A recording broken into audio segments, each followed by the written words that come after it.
the gap between junior and senior is huge. Like it's not small, it's huge. It's actually huge. And when I was a junior, I think I could compensate a lot of the lack of training, not training 20 times a week, or I don't know. Yeah. I could compensate a bit with talent. Yeah. In a junior. Yeah. But even the last junior years of my first junior worlds. Yeah. My first junior worlds, it was also where I noticed I still have a lot of training to catch up. Yeah. It was with 500, I think, semi-final. Okay. With 2 Colombians. Then one Colombian blocked after the start, and the other one just went full. Yeah. I was like, oh, what an idiot! Why is he doing slow in the front? And then at the exit of the corner, I wanted to accelerate and pass him. So you had that moment. You're like, oh shit, I need to pass. Yeah, I was like, oh, I have to pass, and I tried. He looked at me, like he looked back at me, did 2 steps, and was 10 meters gone. Yeah. I was at this moment after this was like, oh, I still have a lot of work to do.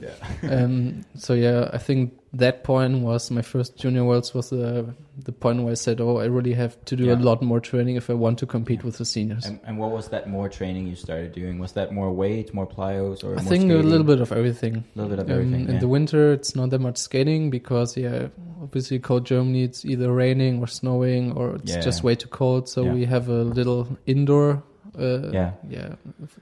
place to skate, but we only do it once a week. Yeah. And it's one lap's maybe 80 meters. So you really can just do basics or one lap full. That's like a lot of Northern Europeans that you have to go indoor in the winter just to be able to skate. So the winter training was just a lot of running and plyos and weight training. Yeah. Weight training came like the last 5 years, I think, where it got a bit more. Yeah.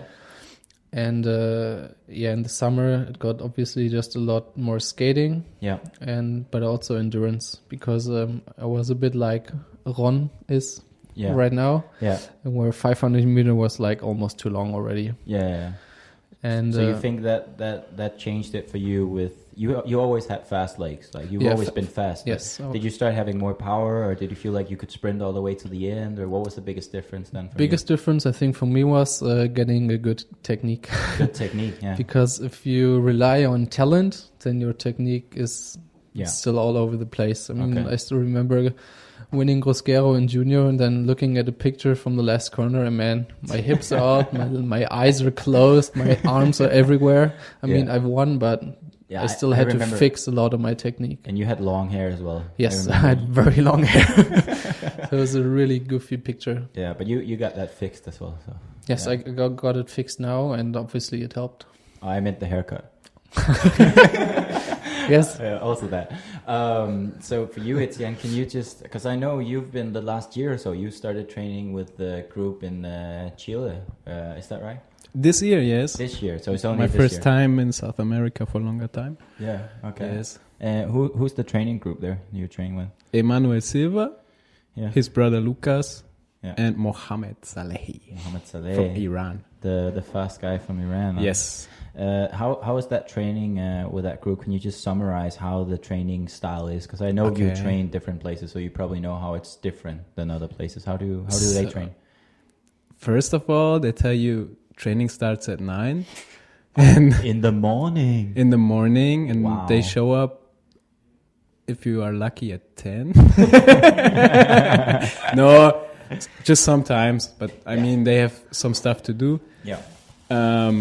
Yeah. So they are really relaxed. And I mean, it's their job, so they have nothing else to do, only training. Yeah. I don't know. The training is really nice. I think they are really professional. And what I've learned, because in my past years, I always thought I have to train a lot. Yeah. And I think I was doing too much. Yeah.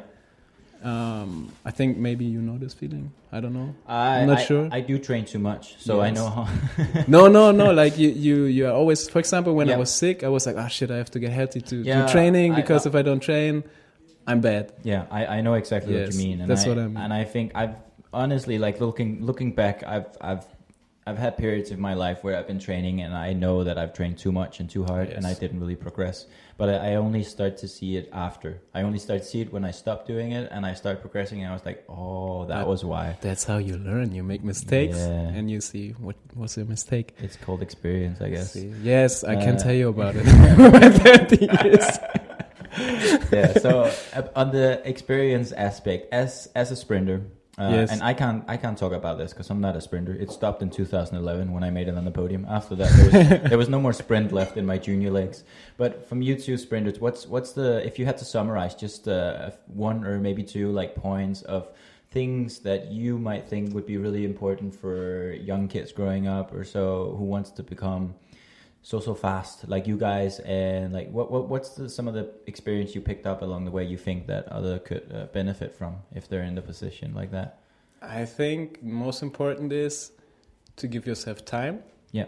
And maybe the most important is to have a person that believes in you and as like a, how you say, like a concept for the training. Yeah. So maybe he builds it up for more So over a year or something. Yeah. And So have patience and have someone to observe your training. It could be a coach to have a general plan with for experience. That's what I felt in Chile. Yeah, they are like really professional.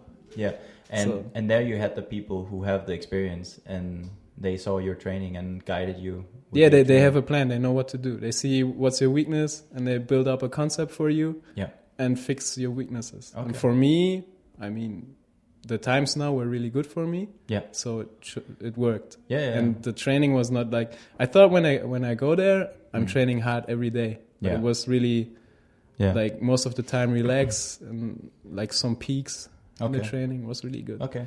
And from you, Simon, one advice for young, maybe not sprinters, but young skaters out there or so? Or, I think when I first noticed, or what someone told me, was when we were in the junior team. Yeah. And I was good, but I wasn't the best for sure. And I think it was Scott Arledge who said, if you do a good race, then it's good. And if you do a bad race, I want you to tell me what you learned. Okay. So I think that really helped to always reflect after a race to see what you did good and what you did bad. Yeah. And there will be a lot of bad things. So I still had it in my first senior year in the European Cups. I still did a lot of mistakes. Yeah. But if after the race you reflect from them and you learn from them, then I think as long as you do that, you will keep progressing. Yeah. Okay. So nice one. Those are the two tips. Get someone who has a general plan for you so you can do the progression, and also yourself, maybe that person can also help you do that, but yourself reflect on what you make of mistakes, and then you also know what your weaknesses maybe are and what you need to work on. But one more thing. Yeah, Etienne, one more thing. Because I had the time for my sponsor to go to China, train some kids. Yeah. And there was one kid from Thailand. Yeah. And she was really, you've seen her body is not developed compared to the others. Yeah. But she had like a really good technique. Yeah. And only because she had a good technique, she could keep up with the others. Yeah. And because the others had an advantage by the physique, they were better than her. Exactly. But I think maybe in 2-3 years, when she grows, she will destroy everyone. So I think it's really important in the young years to do a lot of technique and to stay with it. Yeah. You know what I mean? Yeah, I know exactly. Don't give up because there comes a point you develop. Exactly. I think Simon mentioned this earlier a little bit. He said like, you had a bit of talent when you were younger, so you could rely on that. But at the same time, you also said when you were even younger, you were never the best. So I mean, a lot of people seeing you, I remember you had times when you were junior and you were faster than a senior. So everyone probably thought like, oh, Simon's just been winning everything since all the time. But it wasn't even like that. No, it was just wasn't. The late. Yeah, like I said, even first European Championship, our long distance skater beat me in the 200 meter. Yeah, so. I mean, obviously I wasn't there all the time. Yeah. So that's the third one as well. Just, Keep at it. Keep at it, exactly. You don't need to be the best when you're the youngest. No. Just keep doing the right things and... you'll go. I think that's everything we have time for this time, but it was a pleasure talking with you, Simon. Thank you very much. Yeah, it was really nice. I enjoyed it. Thank you, Etienne. Thank you. Yeah, and that's it for today. See you next time. See you next time.